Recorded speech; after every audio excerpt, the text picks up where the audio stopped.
Hello there, ladies and gentlemen. A good morning to you, and welcome to The World in 5. I'm Andrew Boyce. And I'm Charles Stone. If you're just tuning in with us, The World in 5 every week plans to give to you, students of CIS, 5 global issues in 5 minutes.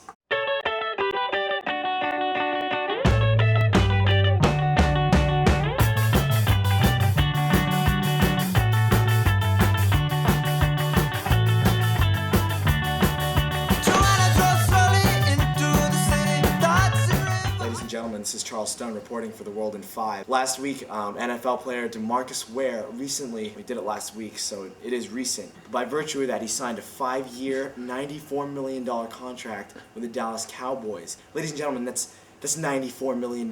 Need I say much more? That's $94 million, right? That's a lot of money. Now, what does this say about society? I mean, does it reflect, the values we place on sport versus the values that we should place on other things? I mean, isn't it worth thinking about? Ladies and gentlemen, I'd like to just bring in one other example. Michelle Wie. Have you heard of her? Okay, we have now she's a sophomore at Stanford. She's a professional golfer, and when she was 16, she was paid over 50 million US just for signing to become a professional. These were endorsement deals with Sony and Nike, among several other companies. Now, what exactly does this mean in terms of how much value society places on sport? We have an athlete here who has had not won a tournament since the age of 13, and she comes in as a 16-year-old, and all of a sudden, 50 million US dollars. I want to put things into context. The amount of money right now donated to try and prevent starvation and hunger in children amounts to 3 billion US per year. Michelle Wie, 50 million US for one well-off golfer. I guess the really important thing to be considered is, are athletes being corrupted by how much money they're being paid? Take Michael Vick, for example, quarterback for the Falcons in the NFL, convicted for highly illegal dogfighting, possibly as a result of the obscene amounts of money he's being paid.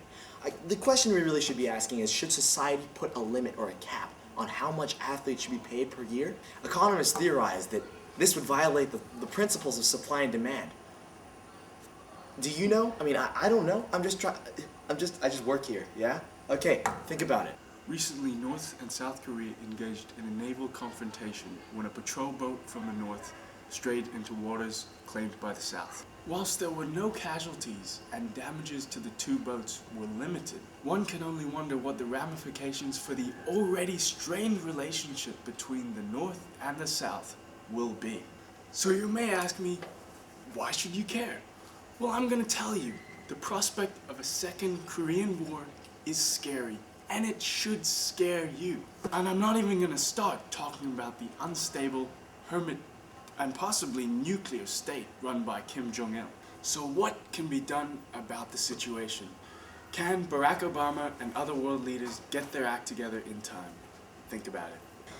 The world is an interesting place, isn't it, Charles? Indeed it is, Andrew. And I'd just like to let you know, students of CIS, that you can access The World in 5 on YouTube. There's a group on Facebook, and in addition to this, the show will be aired every Tuesday morning. I hope you enjoy this first episode of The World in 5.